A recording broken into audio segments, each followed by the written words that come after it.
The horror film Unfriended was released in 2014. Its existence within the timeline of the computer screen film means it had an important influence on the progression of the genre.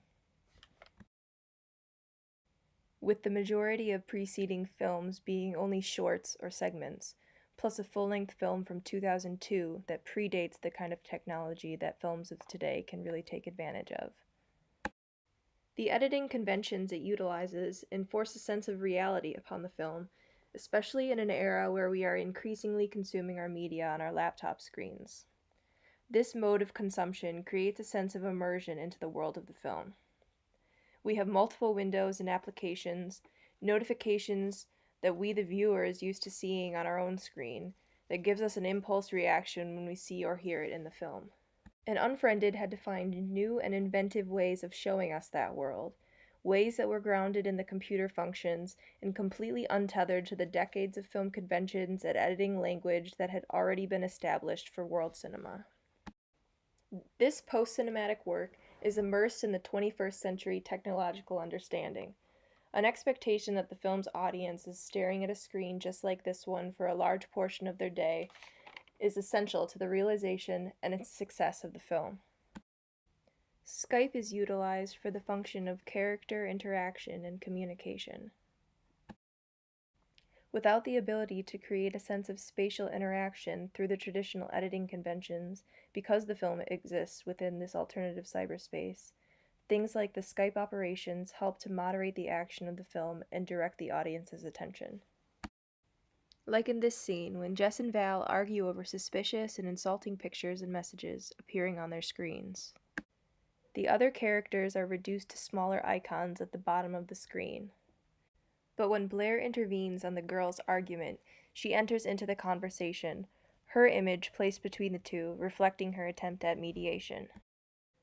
So considering Unfriended from this perspective, a full commitment to computer screen reality without any outside intervention like close-ups or filmic effects, one could say it is the pure form of films within this genre. When we look at newer editions, specifically 2018's Searching, we see that it differs from Unfriended's commitment to pure representation of reality. Searching exists in a more intermediate space between traditional editing techniques and the kind of editing language that is pioneered and utilized in Unfriended. Searching is much more committed to directing the audience's gaze, and much less concerned with keeping the full computer screen view.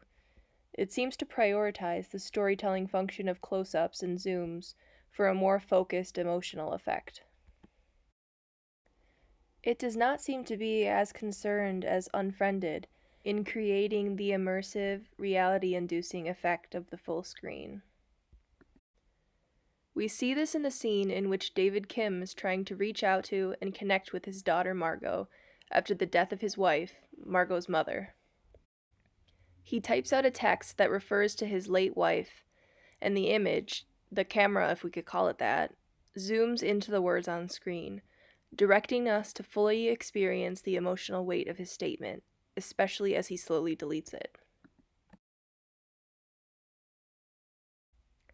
An interesting computer function that Searching utilizes in order to imply meaning is the FaceTime call. We see two of Margot's regular phone calls, suggesting a kind of urgency when there is no answer on her father's end. Then the film utilizes the reverse camera that pops up with an attempted FaceTime in order to show us that he is sleeping in bed. This not only gives us the reason for the unanswered call, but also allows the film to suggest the severity and importance of her call, that she is attempting contact so late at night while he is asleep. And, of course, it allows for an additional view for us as the audience that is not completely contingent upon the main character's interaction with their laptop, but still maintains a commitment to technologically motivated insight into the story. If Unfriended is more successful at convincing us of the computer technological reality, does that make it a more successful film? It seems to place it more in the realm of the post-cinematic, that it enters into an avenue of film editing that transcends the past conventions and hurdles us into a space where our understanding of the 21st century is required or necessary for our understanding of the film. But if searching is one of the most recent films of this computer screen genre, and it is regressing back more so to the traditional cinematic conventions and editing language, does it indicate the success or lack thereof of what Unfriended was trying to achieve? Maybe it indicates that, on a certain level, our cinematic rules are there for a reason, or even that they are so ingrained in us that we have a hard time parting with them. Either way, we will see how the genre fares as it hurtles on down its path in this post cinematic era, or how our filmic experiences through editing language does or does not change.